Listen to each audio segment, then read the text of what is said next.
Bonjour, je te propose aujourd'hui de travailler sur la loi binomiale et sur la prise de décision. Prenons un exemple, on s'intéresse au chiffre d'affaires journalier d'un hypermarché pendant 30 jours et on choisit une journée au hasard. On sait que 24,8% des chiffres d'affaires journaliers dépassent 200 000 €. Soit X, la variable aléatoire qui mesure sur 30 jours le nombre de jours où le chiffre d'affaires dépasse 200 000 €. Au vu des chiffres d'affaires journaliers des 30 jours suivant sa campagne publicitaire, la direction annonce que 7 d'entre eux dépassent 200 000 €. Peut-on mettre en doute le pourcentage annoncé par la direction? X suit une loi binomiale de paramètres n égale 30 et p égale 0,248. On cherche dans un premier temps pour cet exercice l'intervalle de fluctuation au seuil des 95% associé à la variable aléatoire.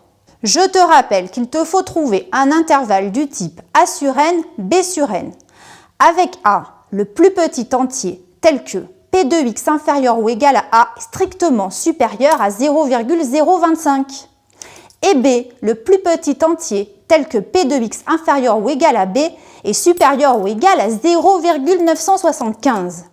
Pour cela, tu dois tout d'abord faire apparaître la table de valeurs de ta variable aléatoire.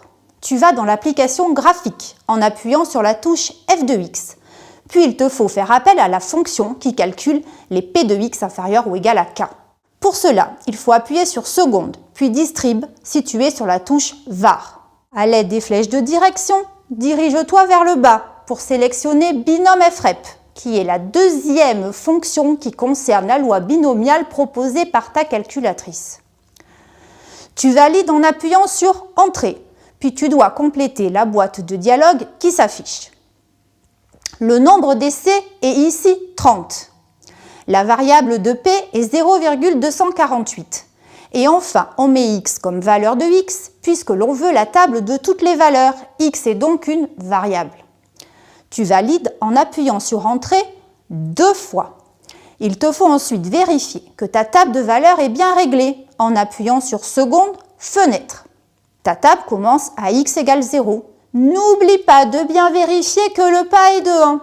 Il ne te reste plus qu'à faire afficher la table des valeurs cumulées de la loi en appuyant sur les touches Seconde et Graphe. Tu obtiens la table suivante. En utilisant les flèches directionnelles, tu peux faire défiler les différentes valeurs et trouver A égale 3, qui est bien le plus petit entier recherché, et B égale 12.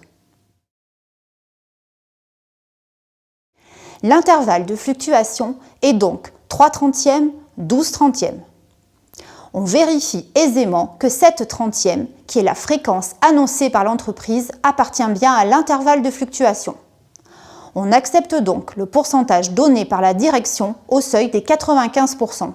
Il te faudra bien sûr rédiger tout cela convenablement, mais ça c'est ton boulot, alors bon courage à toi.